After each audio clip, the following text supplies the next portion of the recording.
Hello, I'm Kathy Bissell. Welcome to the Golf Show 2.0. We have another author with us today, someone who is an expert in many areas, and he has a new book out. Gary, do you want to do the introduction and start with the questioning? Pepper him. Well, we used to work together at Golf World Magazine. We had a lot of fun then, probably more than we were supposed to. But he's a great guy, great writer. He's done more than one book, and he's got it. They've all been pretty successful as far as I know. He's back with a new book about the 1982 U.S. Open, Pebble Beach. Somebody chipped in there something I don't remember. He's going to fill us in. Chris Millard, welcome aboard the Titanic or the Golf Show 2.0. It's great to be with you. Great to see both of you again. Thanks for having me. You too. First yes. of all, tell everybody the name of the book and where they can get it. The name of the book is The Shot, and the subtitle is Watson, Nicklaus, Pebble Beach, and the Chip That Changed Everything. And that's the part I want to hear about is what did it change? Well, it's interesting. To finish with Garrett, it's going to be available on Amazon come December, and the publisher is Back Nine Press. And if people want more information about the book or pre-order, they can go to back9press.com. But what did it change? That's kind of the interesting question. And that's really at the end of the book, we track all of these characters. And the characters really are Watson and Bruce Edwards, Jack Nicklaus and his caddy, Pebble itself, the Open itself. And we track all these characters up to the 1982 U.S. Open when Watson chips in.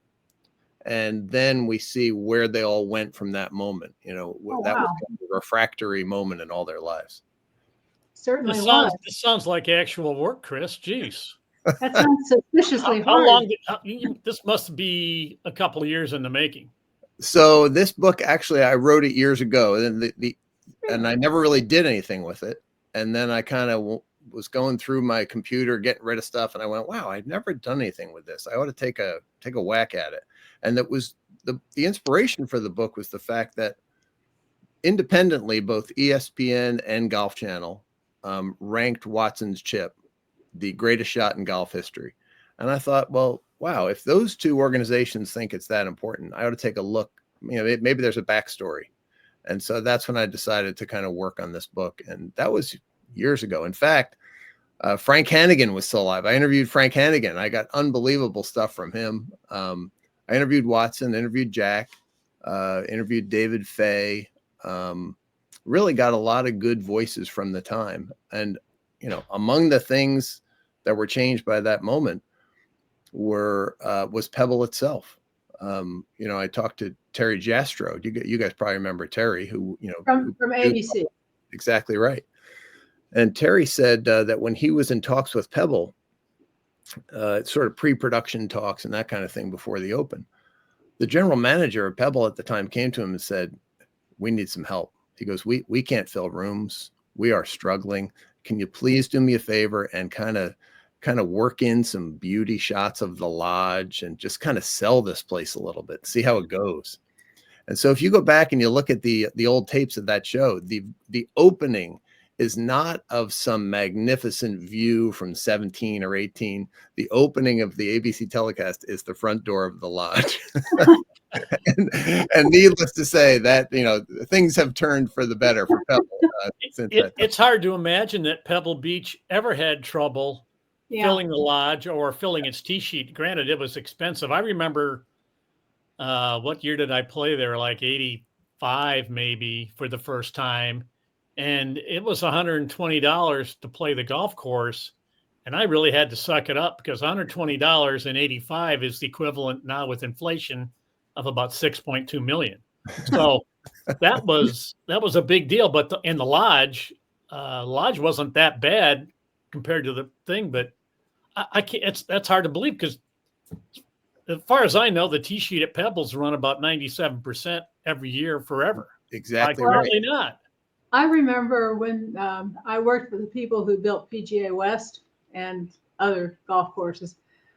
But at the time, when that golf course opened, the green fee was $150. And it was 1986. And every year after that, everyone would wait to find out what Pebble Beach green fee rate was. And then you'd adjust, you'd go up if Pebble went up, and Pebble never went down. So nobody's going down with their fees. But it was kind of the barometer for the price of golf, which I thought was interesting. And Terry Jastrow says, ABC takes a little bit of credit for sort of, giving them a boost when they needed it. And of course, the funny thing is, in this research I did on Pebble, Pebble itself, going back to when it opened up, has had troubles, especially in the older days. Their logo attests to the fact that they were founded in 1919. Actually, the course debuted on April Fool's Day, appropriate enough, of 1918. And the conditions were so embarrassing. They were so bad that they just aborted the whole thing. They just shut down and worked on it for a year, and then actually opened up for good in 1919. So it hasn't been all smooth sailing for Pebble for all that time. I think they've always done that. Aside from the opening shot in trying to sell the lodge, what was the most surprising thing you learned about the 82 Open in your research for this? Something that not only the average guy would know, but maybe you didn't even know. Well, I didn't know. There are a couple things, really. There were quite a few. One is that how poorly Watson was playing when he got there. He was ice cold. He had no confidence. A lot of majors. He had won some majors, clearly, but a lot of stuff had slipped through his hands in the first 20 years of 15 years of him being out on tour. And he came to Pebble with no confidence. He played like a dog for the first 2 rounds. He really scraped it around. He was 5 back of Bruce Devlin going into the weekend, but with zero confidence, and in his mind, zero chance of winning the thing. But on Friday afternoon, he went to the range and he worked on shoulder turn. I know you guys may have heard this story, but he was there on the range working with Bruce Edwards. He'd been spraying his driver, which was not particularly unusual for him. He did that a lot anyway. And but this was even worse than usual. He was lucky, he said, because most of the places he was spraying it, there were such big crowds that it was trampled down and he was getting a decent lie. But on the range on Thursday, he worked on his shoulder turn, and his thought was just get my arms a little tighter into my upper body, stay tight. And after about 3 or 4, he ripped 3 or 4, and he turned to Bruce Edwards and he said, "I've got it." And that just changed the whole composition of the whole weekend for him. The other thing I learned, and I don't want to give it away in this discussion, and people will enjoy reading it in the book, is how Nicklaus found out that he had lost. If you recall, ABC dispatched Jack Whitaker to go interview Nicklaus. Nicklaus finished like a hole or two, I guess a hole ahead of Watson. A hole ahead of Watson, yes. Yeah. And I talked to Jastrow about all this, this gymnastics of who you go interview and when. He said, you know what, when we sent Jack Whitaker to go interview Jack, it was a victory interview. We had just assumed that Jack had won the tournament. And Jack was sitting there in the little scorer's tent, and there was monitors weren't very sophisticated in 1982, but there was a little TV interview in Tom Meek's little scoring tent over by 18 Green. And Jack was kind of sitting in there chatting with USGA officials, being interviewed by Jack Whitaker. And David Fay happened to be in that room. He had nothing better to do as a young USGA staffer than hang out and watch people. Hold on just a second. Tom Meeks was with the USGA. Yes. And you said David Fay was with the USGA, just for people who aren't as old as we are and might not remember. Right. So, and Tom Meeks was the official scorer. He would collect the scores from the guys, go over them, check their scores. Fay had already completed his duty as the starter that day. So he had nothing to do. And he just goes, hangs out with his buddy. And the guys are coming through doing their scorecards. Nicklaus comes in. There's a TV monitor. He's chatting. He's being interviewed.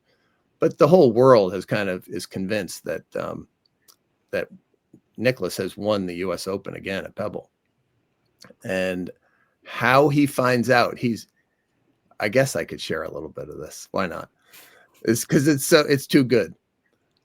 He's chatting with all these people who are convinced he's won. Meanwhile, Fay, who is 22, 23 years old, happens to be the only guy actually watching the monitor. And Watson chips in.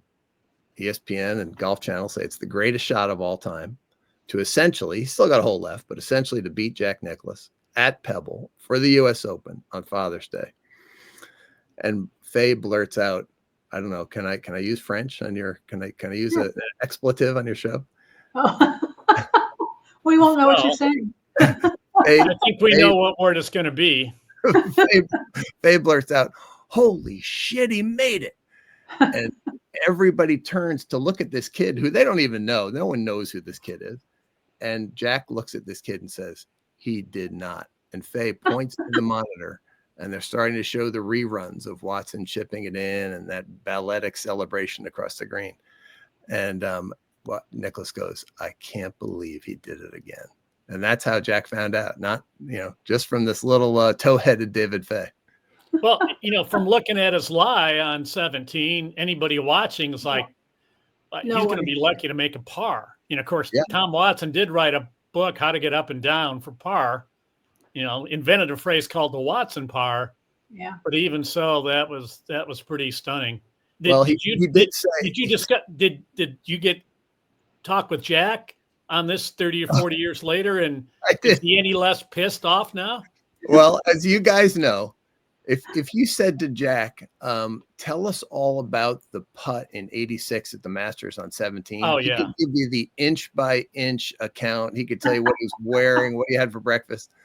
But when you ask him about a moment that was not his greatest moment or his happiest moment, there's kind of like I don't really remember much about that moment. Which it's like he's been brought before Congress. I can't recall. I can't recall selling arms to the Iraqi government. No. I can't recall missing that putt. And by the way, he did miss a putt on 18 that would have been quite helpful to him that day. But his recollection of 82 at Pebble is not as crystal clear as Tom's, I can tell you that. But he's an incredible gentleman and a great loser, and was helpful to me in the book. Wow. I remember watching it from wherever my living room was at the time, and the people going, Nicklaus is one, Nicklaus is one, Nicklaus is one, and then Watson holds it from the incredible lie. I don't remember if he had to birdie 18 in order to win, or if he could have parred 18 to win. Yeah, Watson. he had Watson. All he had to do was par. Okay. And he actually birdied.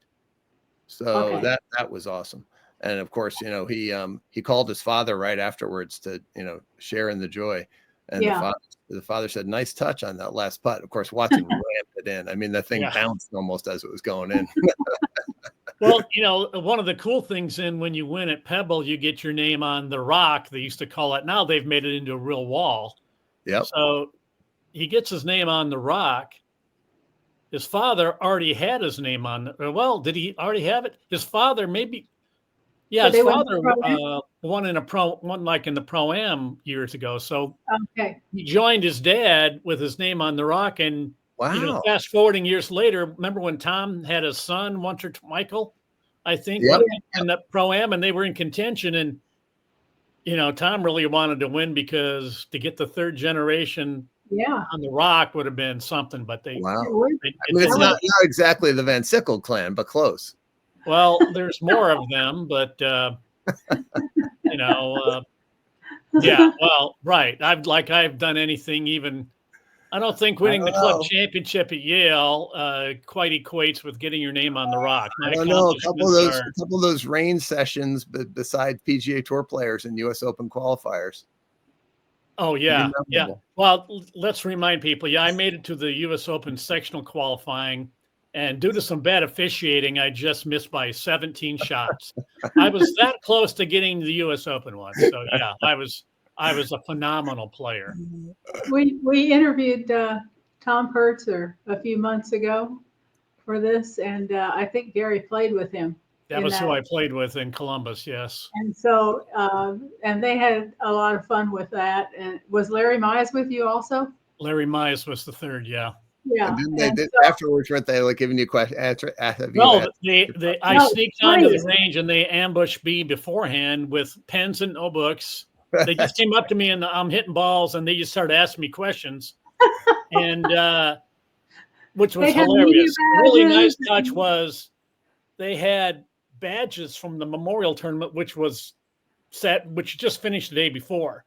They got the official Memorial Tournament badges, which had the little window, and they had their name was typed in the window. So they had to make a little effort to get this badge made. Oh, I don't know if it was an icebreaker. I was going to play bad no matter what, but it was. I didn't want to, I didn't want to be drawing the attention. I just wanted to stay out of the way, and these guys came up and. Well, you're way ahead of me. That was that, but it was great honor. And then we had a rain delay. We didn't finish on Monday. We had to come back on Tuesday, and I'm already X number over par. I have no chance to qualify. Half the field didn't come back Tuesday. And I thought, well, if I come back, that just moves me up in the rankings. So I can say I finished 57th instead of, EFL. So anyways, enough about me. Was there any other notable players? I mean, you mentioned Bruce Devlin was leading after the second round. Was anybody else in the mix going into the weekend, or anybody else play a role? Any other players? Bill Rogers had a shot.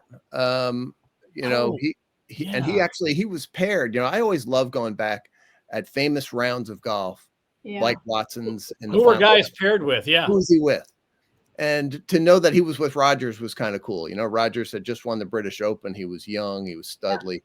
And everybody expected him to win like 50 tournaments. Yeah, and I have some great quotes from Rogers in there about him watching Watson play.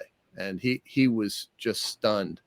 In fact, he mentioned one time that he had seen Watson chip in to win another tournament, not a major. It may have been down in Texas somewhere, but Rogers was playing with him then too.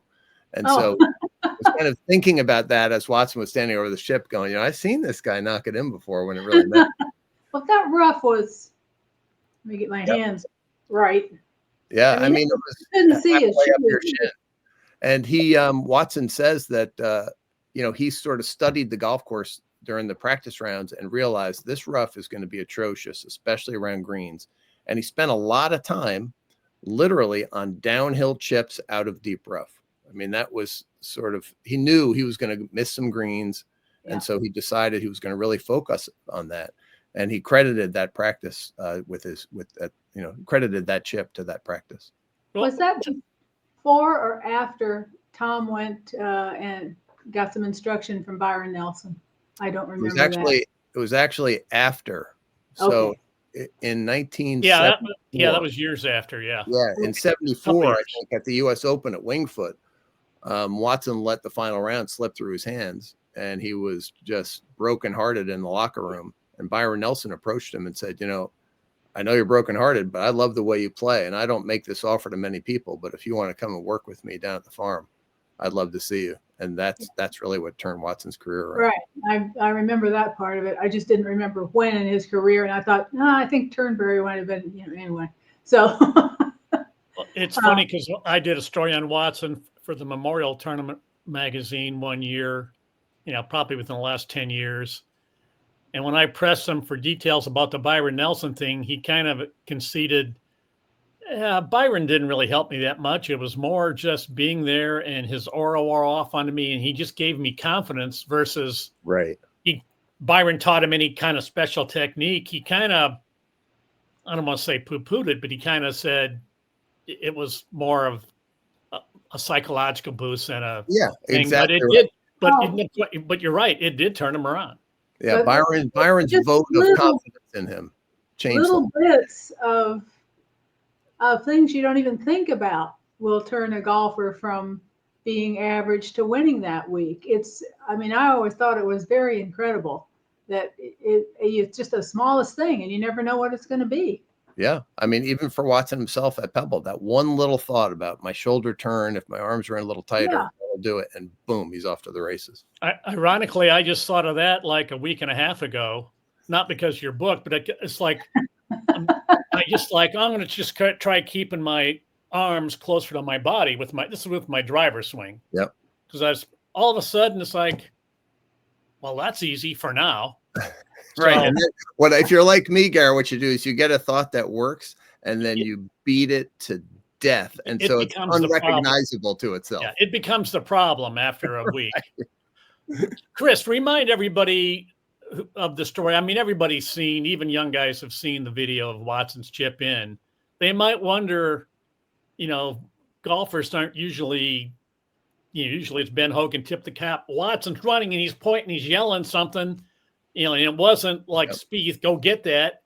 Tell people the story of he and Bruce Edwards and what Watson was yelling and why. Well, briefly the story, and there's quite a bit on Bruce and Tom and their relationship. Obviously, Watson's won a lot of majors, but up until 1982 at Pebble, even though Bruce had been on the bag for quite some time, they had never won a major together, and various things had kept them from winning a major together. As you guys know, in the early days, Augusta insisted that you hire Augusta caddies when you play in the Masters, so that took care of that. On various trips to Pebble, to the British Open, Tom Watson had, I believe, Alfie Files on the bag. He had Alfie, yep. And then he felt kind of an obligation to have Alfie again. That worked out pretty well. And so Bruce is out of luck there. And so these things just kept happening that kept Bruce from winning a major with Tom. So this moment for the two of them is the pinnacle of their relationship. And the thing about the Watson celebration is that when Watson hit the shot, he thought he was dead. He even said it to Bruce as they were walking up towards the green.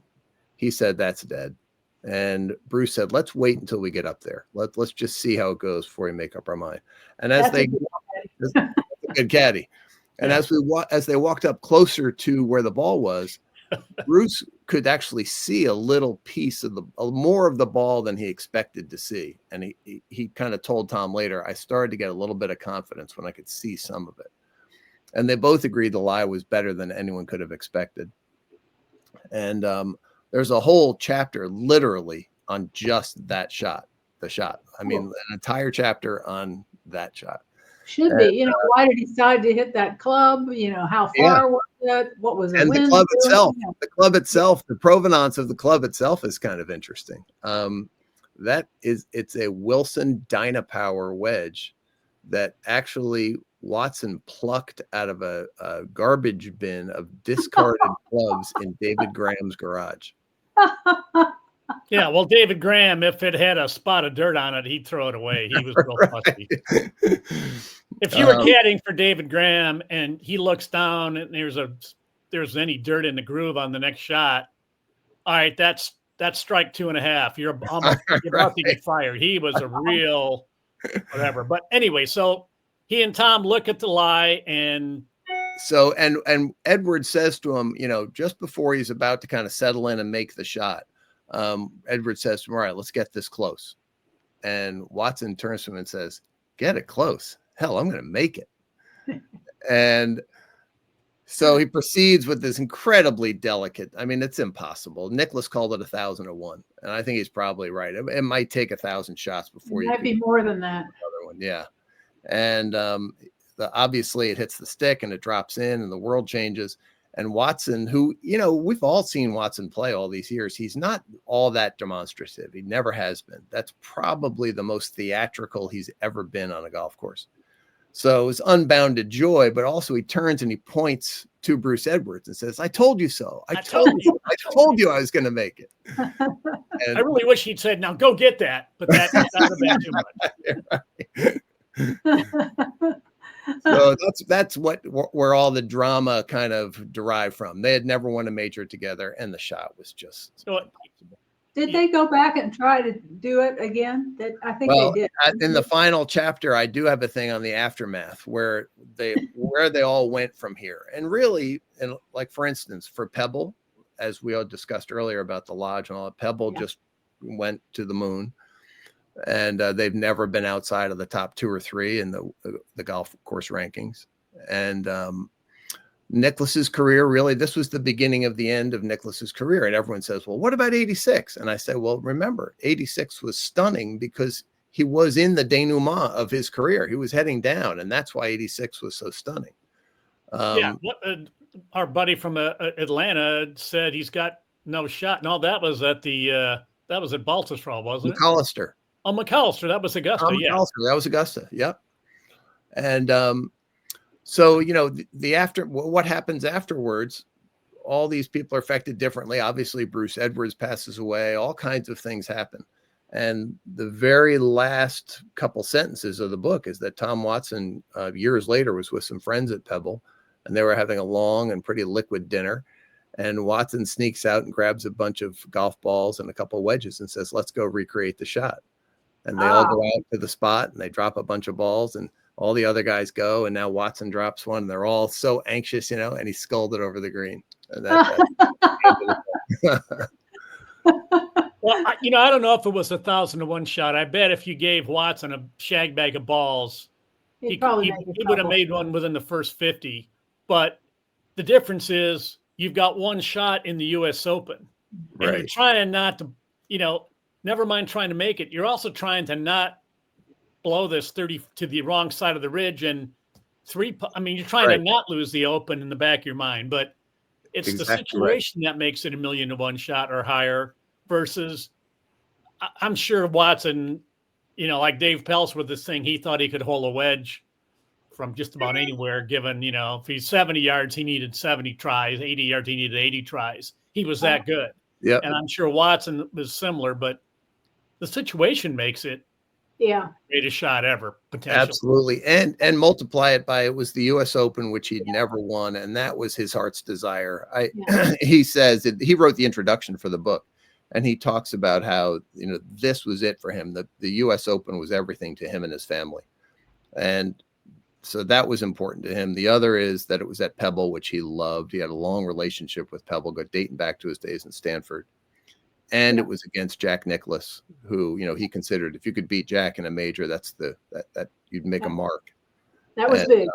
And it was on Father's Day. And so that combination of things really made this, as Watson says in the foreword, you know, the biggest moment of his sporting life. It's great trivia that you reminded me of. Is like, we all know Bruce Edwards was arguably the greatest caddy ever, and Watson was one of the great players ever, and they only won one major together. You forget about the Augusta caddies and all that. It's like, it seemed like they won a bunch of majors together, but they didn't. It was just that one. Exactly right. That's what makes this. That's another thing. So when I noticed that ESPN and Golf Channel rated this the greatest shot of all time, that when I was looking for things that would be interesting in the backstory, that was a big one. The fact that, you know, Bruce and Edwards are the archetypal, but Bruce and Watson are the archetypal caddy player relationship. It's the model for maybe all player caddy relationships. And yet they only had that one major together, in spite of the fact that Watson had many, many majors. Well, it's great that you preserve this moment in history, because none of us are getting younger, and some of the guys you maybe wanted to interview or needed to interview, you know, none of us are going to be around forever. So this is a great way to kind of get it all on the record for all time, because this book will always be in existence, right? That's the hope anyway, until it gets banned. Until it gets banned in Boston. Thank you very much, Chris. And I think the USGA has an annual book contest thing that they do. So I hope you'll enter it, because I'm sure that's a great idea. I'll do that. I can't remember. I don't know if you have to enter it. They just select their book of the year. I mean, is that what it is? Okay. Really, I was just thinking about writing something, because book of the year candidates, you've got Hughes Norton Rainmaker, which I thought was going to be pretty hard to beat. But honestly, I haven't read Chris's book yet. I'll say that, but I've got goosebumps just talking about it. James Patterson did a book on Tiger. That was Kevin Cook's got a book coming out on the Tiger Slam. I saw that. That's probably going to be also pretty good. Oh yeah. Wasn't there something? There was another book early in the year. I forget what it was. Oh, not the. How old is Live and Let Die? Is that from earlier this year? No, that was last year. Bamberger kind of reissued his To the Links Land, but that's a reissue. I don't think that counts. But your book's certainly going to be one of the 2 or 3 best books without a doubt in golf this year, and people are going to, people our age. I mean, Watson and Nicklaus are also pretty close to being nostalgia. Everybody's got a window in sports memorabilia, like Mickey Mantle stuff, that's great for me. But for somebody who's 35, he never saw Mickey Mantle, doesn't care about Mickey Mantle. And we're at that point with Arnie and Jack and Gary Player where a lot of people never saw him. And Phil and Tiger also, they've been swept down the river fairways themselves. Right. So this was a great way for people to read about this. To be honest, that's one of the reasons I was inspired to write the book, because I have a son who's almost, he's 20 years old. A lot of this stuff is ancient history. Chris, how was that possible? You got a 20-year-old. Well, guys, I'll explain that to you later. Well, you're just a new kid across the hall in the Golf World office from me. That's not possible. While you travel down memory lane, I think it's time for us to wrap this up so that we don't take too much of Chris's time or explode the memory of all the systems that record this. Thank you so much, Chris. Thank you, guys. Shot on the shot. Go read it, people. That's right. Thank you so much, guys. Great to be with you, Kathy and Gary. Thanks a lot.